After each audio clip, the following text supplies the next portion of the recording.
इस समय मौजूद हैं गाजीपुर फ्लाईओवर पे और यहाँ पर जहाँ के किसान कई दिनों से डेरा डाले हुए हैं।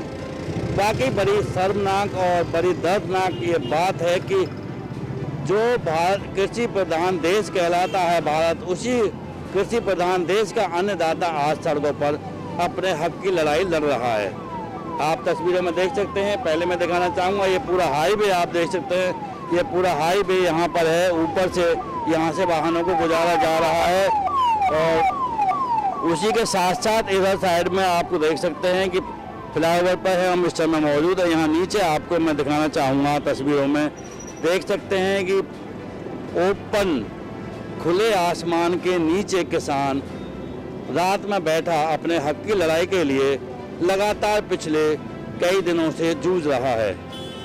बशर्ते केंद्र सरकार की तरफ से कई बार मीटिंग भी हो चुकी हैं, लेकिन अभी तक कोई निष्कर्ष नहीं निकल पा रहा है। पार्टियां एक दूसरे पर आरोप प्रत्यारोप करने में लगी हुई हैं। राजनीति जो सरगर्मियां हैं पूरी तेजी से चल रही हैं, पूरे जोरों पर है, लेकिन उस अन्नदाता के हक की लड़ाई कितनी लड़ी जा सकती है वो अभी असमंजस में दिखाई दे रही है। आप देख सकते हैं खुले में यहाँ पूरी सड़क पर किसान हैं। सामने एक टेंट भी लगाया हुआ है किसानों का, जिसके अंदर किसान नेता बैठे हुए हैं। ओपन भी किसान अपने ट्रैक्टरों पर और जिस तरह गाड़ियाँ खड़ी हुई हैं उन्हें देख सकते हैं। उन गाड़ियों में किसान यहाँ पर एकत्र हुए हैं। दिल्ली पुलिस भी यहाँ पर लगाई गई है, बैरिकेडिंग लगाई गई है, सेना भी लगाई गई है उनकी सुरक्षा के लिए। लेकिन फिर वही सवाल, सबसे बड़ा सवाल उठता है कि आखिर कब तक ये लड़ाई चलेगी और कब तक किसान इसी तरह सड़क पर सोता रहेगा। ये लड़ाई भी लड़नी है और अपना समय भी बिताना है। आप मेरे पीछे देख सकते हैं तस्वीरों में किसान अपना पूरी मांगों को लेकर कितने जोश में दिखाई दे रहे हैं। सामने आप तस्वीरों में देख सकते हैं किसान भाई बिल्कुल जय जवान जय किसान के नारे आपको नजर आ रहे होंगे। और यहाँ पर हम आपको तस्वीरों में दिखाना चाहते हैं कि हर जगह से देश के कोने कोने से किसान आए हुए हैं और हमारे साथ किसान यूनियन के कुछ नेता मौजूद हैं। नाम जानना चाहेंगे आपका? शमीम सिद्दीकी, जिला अध्यक्ष भारतीय किसान यूनियन कन्नौज। सिद्दीकी साहब क्या मांगे हैं और अभी तक कितने दिन आपको हो गए यहाँ? 7-8 दिन हो गए हैं लगभग। 7 दिन हो गए हैं लगभग। क्या मांगे हैं आपकी? मांगे MSP पे है, सरकार MSP पे खरीद कराए, उसकी गारंटी करे और लिखापढ़ी में कर दे कि सर इस पे कम पे अगर कहीं खरीद होती है तो उस पर मुकदमा कायम हो और सजा का प्रावधान रखा जाए। और क्या ऐसी खास मांग है जिस पर आप जोड़? ये 3 काले कानून हैं, इनको वापस लिया जाए। सरकार ने जो अंधेरे में कानून बनाए 3 काले कानून हैं, इनको वापस लिया जाए। लेकिन इसमें जब पास हुए थे राज्य सरकार में, वहाँ पर जब भी तब इसका इतना विरोध नहीं हुआ, लेकिन अब एक साथ इतना विरोध हुआ है, क्या कारण? तब कोरोना काल था, कोई आदमी कहीं जा नहीं सकता था, सरकार ने इसीलिए उसमें पारित कर दिए थे।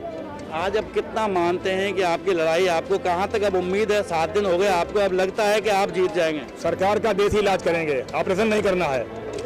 हम अहिंसक नहीं हैं, हम अहिंसक नहीं हैं और ना हिंसावादी हैं। जैसा कि इन्होंने बताया कि ऑपरेशन नहीं, देसी इलाज करेंगे। 41 दिन तक का इनका जो सरकार से संघर्ष करने का इरादा है वो लगता है काफ़ी बड़ा साबित होगा। लेकिन 41 दिन से पहले ही मुझे लगता है केंद्र सरकार इस पर कुछ न कुछ ठोस कदम उठाएगी। हमारे साथ और भी युवा नेता है, नाम जानना चाहेंगे? आलोक सोलंकी, भारतीय किसान यूनियन टिकैत ग्रुप से।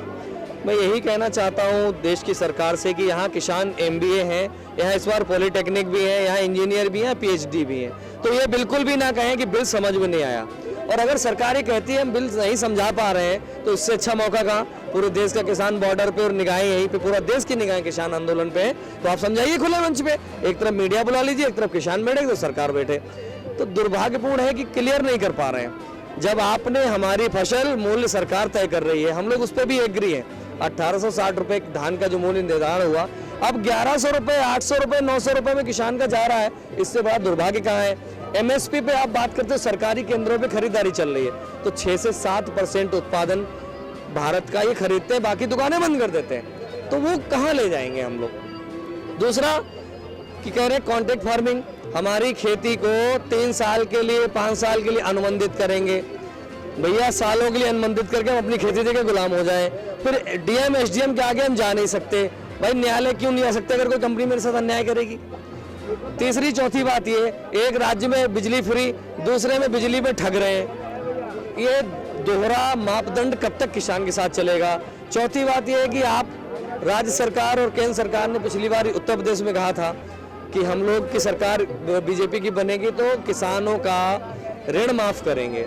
जब इन पे देखा कि बहुत बड़ा मामला हो गया ऋण का, तो इन्होंने उसमें एक चाल चली, लघु और सीमांत किसान बांट दिए। अब छोटे किसानों को आपको माफी करना था, आप 1 लाख ही करते, सबका करते। तो ये बहुत दुर्भाग्यपूर्ण रवैया है। 1947 से आज़ाद होने के बाद हम लोग सुन ही रहे हैं, स्वामीनाथन कमेटी आ रही है, लागू होगी, कमेटियां आयोग, कमेटी आयोग, ये गेम नहीं चलेगा। अब आर पार की लड़ाई है। इस बार हम लोग बैठे हैं और 26 जनवरी तक यहाँ मना के जाएंगे अगर ये सरकार नहीं मानी तो। नहीं लगता है जिस तरह देखा गया, क्योंकि सहकारी समितियां गठित की गई हैं, उनसे लोन आता है, उसमें भी धांधलेबाजी दिखाई देती है। किसान कहां तक ठगा जाता है? सर ये जो 6-7% खरीद करते हैं ना, इसमें भी 50% धांधली है। किसान को डायरेक्ट पैसा इसमें भी नहीं मिलता। तो दुर्भाग्य तो यही है, किसान और गाय, गौ माता इस देश में घूम रही लाचार, सारे पूत कपूते ये कैसा व्यवहार। हालत जब से गाय की हुई है कमजोर, भारत तब फिर से कहाँ रहा विश्व का सिरमौर। गाय और किसान, गौपालक था किसान, गोबर की खेती होती थी हमारे यहाँ, ऑर्गेनिक फार्मिंग होती थी। आज ना गाय है, ना बैल है, और ना किसान की स्थिति खुद खाने की। क्या खिलाएगा साहब? बिल्कुल सही कहा है, क्योंकि दर्द बहुत गहरा है और बयान करना बड़ा मजबूरी है। और अभी हम आपको दिखाएंगे कि बाकी जिस तरह आप देख सकते हैं, ये कोई खाट नहीं है, ना ही कोई चौपाल है, ये डिवाइडर है मेन रोड का, जहाँ पर किसान अपने हक की लड़ाई के लिए बैठे हैं। जिंदगी जीनी है और अपने कुछ ख्वाहिशें हैं वो भी पूरी करनी है। किसान हुक्का, किसान का प्रतीक माना गया है। हुक्का पीते हुए यहाँ किसान है हमारे बीच में, हम उनसे जानना चाहेंगे कहाँ से आए हैं आप लोग? मैं नोएडा से आया हूँ, नोएडा महानगर अध्यक्ष हूँ, परविंदर रवाना गुजर मेरा नाम है। आज जो है हम अपनी हक की मांग करने के लिए यहाँ बैठे हुए हैं। इस रोड पे हम अपने हक की लड़ाई लड़ने के लिए आए हैं। जब तक सरकार हमारी बात नहीं मानेगी, हम जो हमारा एक बाबा का नारा है, जो नहीं मानेगा झंडे से वो मानेगा डंडे से। हर परवीन जी, बात के जिस तरह देखा जाता है, कितना दुर्भाग्य मानते हैं कि जो आज के समय में भी, और भारत कृषि प्रधान देश है, वहाँ अन्नदाता कृषि प्रधानों की ये हालत है कि उन्हें हक की लड़ाई सड़क पर आकर लड़नी पड़ेगी। ये तो सरकार ने हमारा जो हक छीना, जो अंदर बैठ के उसने कानून लेकर आए हैं। कोरोना के टाइम में 3 कानून अध्यादेशन लाए हैं, बंद कमरे में कानून लेकर आए थे। जिस समय ये देश का किसान दूसरे देश से, प्रदेश से हर मजदूर को, हर आदमी को एक दूसरे की जगह पहुंचा रहा था और खाना खिला रहा था, उस समय ये कानून बन रहा था।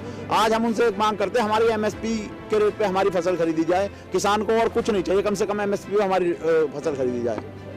तो यदि सरकार अभी तक, आपको कितनी उम्मीद जगी है कि कुछ सरकार ने गौर की है, या फिर कब तक का इरादा है आपका? सरकार अपने आप में कुछ भी गए, सरकार की चूल हिल चुकी है, सरकार की पैरों के नीचे से जमीन निकल चुकी है। किसान आज अपनी मांग को उठाने के लिए तैयार है और अपना हक की लड़ाई लड़ने के लिए तैयार है। अपने हक की लड़ाई लेके जाएगा और लेके जाएगा। नाम जानना चाहेंगे? मेरा नाम ठाकुर शैलेंद्र आर्य है, मैं जिला अध्यक्ष हूँ युवा का बुलंदशहर। बात की जाए, जिस तरह देखा जाता है, क्योंकि सभी किसानों का दर्द जानते हैं, आप सभी किसान हैं, क्या दुर्भाग्य मानते हैं देश का कि आप अन्नदाता कहलाते हैं और आज आप अपने हक की लड़ाई के लिए आज यहाँ पर सड़कों पर बैठे हैं? मैंने बात तो ये है कि हमने जो देश का मुखिया है वो गलत चुन लिया। इसने सभी किसानों को, सभी किसानों की ज़मीन का सौदा करके किसानों के साथ में बहुत बड़ा विश्वासघात किया। आने वाले समय में इसको किसानों का श्राप से मुक्ति नहीं मिलेगी। आगे इसके साथ में बहुत बुरा करेगा, भगवान इसके साथ बहुत बुरा करेगा। यहाँ पे जाड़े में टिटर रहे हैं किसान, और ये अंदर लग्जरी कोठियों में बैठ के ये नहीं सुन रहा कि किसानों का दुख दर्द क्या है। रोज आप टेलीविजन के माध्यम से किसानों का दुख दर्द देख रहे हो, वहाँ तक जा रहा है, लेकिन वो लोग सुनने के लिए तैयार नहीं है। क्या लग रहा है, अब क्या आगे विचार है, या इसी तरह सड़कों पर आप अपनी मांगों को? ऐसा आज ही विचार ये है, वार्ता हो तो भली, ना हो तो भली, लेकिन यहाँ से जैसे ही हमारे राष्ट्रीय अध्यक्ष जी का, चौधरी नरेश टिकैत जी का आह्वान होगा, उसी हिसाब से हम आगे बढ़ेंगे।